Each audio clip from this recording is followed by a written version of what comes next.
The replacement of the Boeing 757 is a very hot topic, particularly since Airbus has been making strides with the A321LR and with the upcoming XLR variant. Until then, Boeing has remained quiet, occasionally being more open at places such as the Singapore Air Show, where they acknowledged that evaluations were underway. The issue for Boeing has always been trying to figure out not only where and how big the market might be, but whether the market exists at all. You see, Boeing has pointed out that the apparent gap in the market is between the 737 MAX 9 and the smaller 787-8 Dreamliner. But that doesn't necessarily create a strong enough argument amongst the 757, particularly when the long-reach use of the 757 is in the niche market. But the fact is, there's no business case to support the maxing of the 757, as Boeing seems to be happy with the success of the aircraft and also the lineup of the 787 and the 737 MAX. Now, based on the customer feedback that they received at the time, the ideal plane should be larger than the 757 and it should have greater range, simply speaking. But this isn't necessarily an issue of just upgrading the engines, the avionics, the flight systems and etc. It's actually a far deeper reason. Boeing won't be studying the 757 re-engine replacement because simply it just doesn't work. The airplane had a very unique production system and it was relatively expensive to build compared to the 737, and the business case is just not going to close. Now, Boeing has pointed out the apparent gap on the seating chart between the 737 MAX 9 and the 787-8, and it doesn't necessarily create a case for a new program, particularly when the long-range use of the 757 is distinct.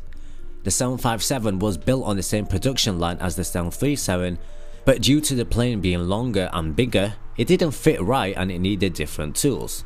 So Boeing moved onwards with a new design, one that could be built on a different production line and have all of the upgrades derived from the Boeing 787 program.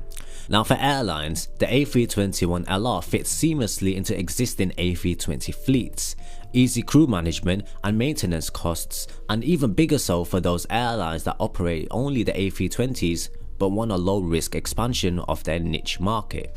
For Airbus and their suppliers, the A321LR rolls off an existing high-volume production line, lowering their production costs and making it cheaper when it comes to the time of selling. The 757 MAX, on the other hand, would need an entirely new investment by Boeing and suppliers in engines and tooling for a low-volume production line, and it's still going to be a different type to the other aircraft in the airline's fleet, different spares and maintenance for example. It may have worked if it weren't for the A321LR. It is worth explaining though that the A321LR is not a 757, but Airbus are sure passing it off as one. I realize fuel economy is the driver, but the sheer performance of the 757 is far superior. It has a better short field takeoff and stopping capabilities and high altitude performance. If the A321LR can't fly into and take off from short runways with a full load of passengers and cargo, well, unfortunately it's not a 757. The A321 can't do that, and the Neo won't be able to do it because the wing is the limiting factor. But that doesn't mean to say that Airbus hasn't got the one up on Boeing at this moment in time. So at the end of the day, it's a clear example of a niche market, as Airbus got there first and Boeing has been effectively left with a choice of developing a rival vanity product, which is almost certain to never produce a positive commercial return, or else staying out of the segment and leaving Airbus to mop up. Neither option sounds great for Boeing, but the reality is that Airbus has taken the initiative.